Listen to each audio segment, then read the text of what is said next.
Praise lord. మన ప్రభువైన యేసుక్రీస్తు నామములో అందరికీ ఉదయకాల సమయమున శుభాభివందనములు తెలియజేసుకుంటూ ఉన్నా. మరి ఈ దినం చాలా గొప్ప దినం. దేవుడు మనకిచ్చినటువంటి అనుదిన వాక్యాన్ని వాగ్దానముగా చదువుకుంటున్నాం. ఆ వాక్యము ప్రభువైన యేసుక్రీస్తు అన్నారనేది అందరికీ తెలిసిన విషయమే. ఈ దినం ప్రత్యేకంగా వాగ్దానాన్ని ఒకసారి చూద్దాం. అది పేతురు రాసినటువంటి మొదటి పత్రిక మరి 3వ అధ్యాయము 18వ లేఖనాన్ని మనం స్పష్టంగా చదువుకుందాం. పాపముల విషయంలో ఒక్కసారి శ్రమపడెను, ఒక్కసారి శ్రమపడెను అని దేవుడు మనందరితో మాట్లాడుతూ ఉన్నాడు. ఎవరు పాపముల విషయంలో, ఎవరి పాపముల విషయంలో శ్రమపడ్డాడు, ఎవరు శ్రమపడ్డాడు? ఒక్కసారి ఆలోచించాలి. సర్వలోక జనుల పాపముల విషయంలో క్రీస్తు యేసు వారు ఒక్కసారి శ్రమపడ్డారు.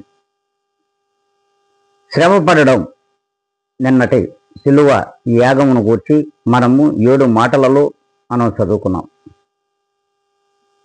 ఆయన సర్వలోక పాపులను క్షమించి సర్వలోక జనుల యొక్క పాపములను తన దేహం మీద శిలువ రూపంలో మోసుకొని, ఆ మోసుకున్నటువంటి శిలువను, ఆ శిలువలోని ప్రభువుల వారు శిలువ వేయబడుటయు శ్రమపడుటయు 7 మాటలు ప్రభువుల వారి నోటి నుండి పలకుటయు మనము విన్నాము. అందరం ద్వారా వినిపించుకున్నాం కూడా. విన్నటువంటి ఈ మాటలు మన హృదయమును ఏ విధముగా కలచివేస్తున్నాయో వారి వారి హృదయములకు తెలుసు. మరి మనందరి పాపముల విషయంలో ఒక్కసారి ఒక్క మనిషి, అది దైవ మానవుడు, మానవ శరీరములో ఉండి ఆ మానవ శరీరంలో సంపూర్ణ మానవుడుగాను, మరి మన మధ్యలో పెరిగిన లేత మొక్క వలె పెరిగినటువంటి ప్రభువైన యేసుక్రీస్తు వారిని మనం చూచాం. అతి సుందరుడు, అతి కాంక్షణీయుడు, 10,000 మందిలో అతి సుందరుడైనటువంటి ఆ సుందర రూపానికి మరి ముళ్ళ కిరీటమును, మరి పంచగాయాలను, 3 శీలలను, మరి రక్తసిక్తమైనటువంటి దేహమును, కార్చినటువంటి రక్తమును కూడా మనం చూశాం. మరి అయినా మన హృదయములో చెలించటలేదు. మనం ఆ యొక్క దైవ మానవుడికి సమరూపముగా ఉండాలని, మన యొక్క మానవ శరీరాలలో ఉన్నటువంటి ఆత్మను మరి ఈ శరీరములకు మహిమ శరీరములుగా మనకు ఇవ్వాలని, అట్టి దేవుడే ఈ లోకానికి దైవ మానవుడుగా వచ్చి శ్రమలు పొంది ఒక్కసారి మన పాపములను సిలువలో మోసి శ్రమపడిన మా ప్రభువైన యేసుక్రీస్తు వారికి మనము ఎంతైనాను రుణపడి ఉన్నాము, రుణపడుతూ ఉన్నాం. మరి ఈ విషయమును మనం గ్రహించగలిగినట్లయితే పాపములు అనేక మంది చేసిన లోక పాపమును మోయుటకు వచ్చిన గొర్రె పిల్లలాగా మరి ఒక్కసారి సిలువలో శ్రమలు అనుభవించాడు.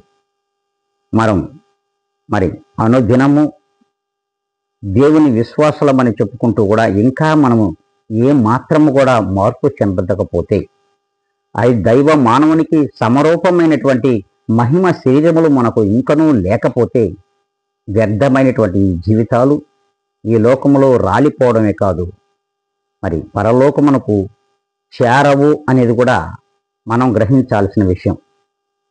మరి ఎక్కడికి వెళతామో, మన జీవితాలు ఎక్కడ పడిపోతాయో ఒక్కసారి ఆలోచించుకొని, ఒక్కసారి మన పాపముల విషయమై శ్రమపడిన ప్రభువైన యేసుక్రీస్తుకు మాదిరికరమైన జీవితంలోకి ఇక ముందైనా ప్రవేశించాలి, ఇక ముందైనా ఆయన యొక్క మార్గములో నడవాలి, వాక్యమునకు లోబడాలి.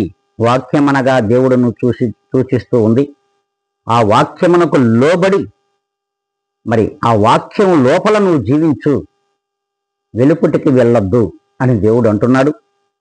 ఇట్టి లేఖనములను మనం ఈ దినం వాగ్దానముగా మనం స్వీకరిస్తూ ఉన్నాం.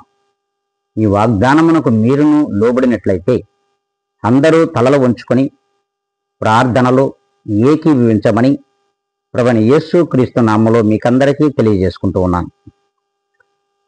సర్వోన్నతమైన స్థలములలో పరిశుద్ధుడవై పరిపూర్ణుడవై లోకమునకు దిగివచ్చిన మా క్రీస్తు యేసు వారికి పాదాలకు వందనములు, స్తుతి స్తోత్రములు సమర్పించుకుంటున్నాం.